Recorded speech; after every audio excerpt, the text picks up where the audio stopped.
Rema hari ini, Kisah Para Rasul 2 ayat 4. Maka penuhlah mereka dengan Roh Kudus, lalu mereka mulai berkata-kata dalam bahasa-bahasa lain, seperti yang diberikan oleh Roh itu kepada mereka untuk mengatakannya.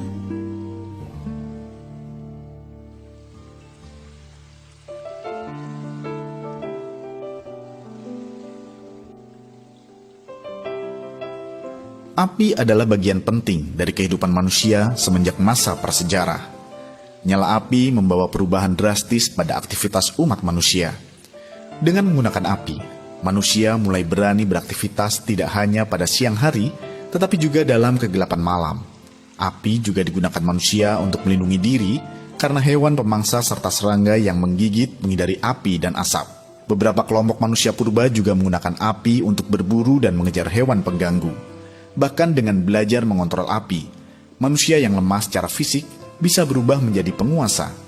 Ya, hanya orang-orang yang berhasil membuat api, menguasai, dan memanfaatkannya lah yang memperoleh kekuatan untuk berkuasa. Demikian juga dalam hal rohani, tanpa api tidak ada kuasa Tuhan. Sama seperti manusia tanpa api yang kalah dengan hewan liar, tanpa api Roh Kudus, kita akan kalah dan tak berdaya saat menghadapi serangan musuh kita si iblis. Sebaliknya, saat roh sedang terbakar dan menyala, maka kuasa Allah akan mudah mengalir dalam hidup kita. Kuasa Tuhan akan dimanifestasikan dalam hidup kita, dan kita akan menerima urapan untuk berkuasa. Dengan demikian, kita sanggup mengalahkan semua tantangan dan permasalahan yang menghadang kita. Seberapa banyak dari kita yang hari-hari ini membiarkan api roh kita mendingin lalu memadam? Padahal nyala api memiliki kekuatan untuk mengusir kegelapan yang tergelap sekalipun. Jangankan hanya menjaga api agar tetap menyala, kita bahkan perlu mengobarkan api lebih lagi. Sebab hanya dengan cara itulah, cahaya kobaran api Tuhan dalam diri kita bisa mengalahkan kegelapan yang mengintai setiap sudut hidup kita. Kalau sekarang ini kita mendapati api roh kita padam, berserulah kepada Tuhan. Biarkan apinya turun dan menyalakan api kita kembali. Percayalah, kita adalah manusia-manusia pilihan yang sudah dikaruniai dengan api Roh Kudus.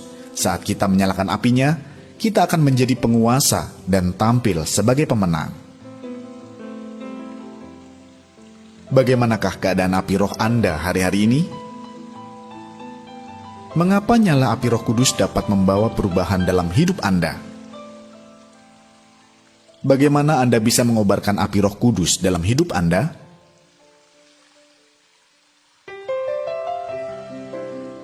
Bapa yang baik, ampuni kami apabila hari-hari ini kami membiarkan nyala api-Mu dalam diri kami mendingin lalu memadam. Kami butuh api-Mu turun atas kami. Biarlah kami boleh menyala-nyala dalam-Mu dan membawa terang dalam kegelapan di sekeliling kami, sehingga banyak orang boleh melihat terang-Mu yang bercahaya dan memuliakan nama-Mu. Di dalam nama Tuhan Yesus kami berdoa.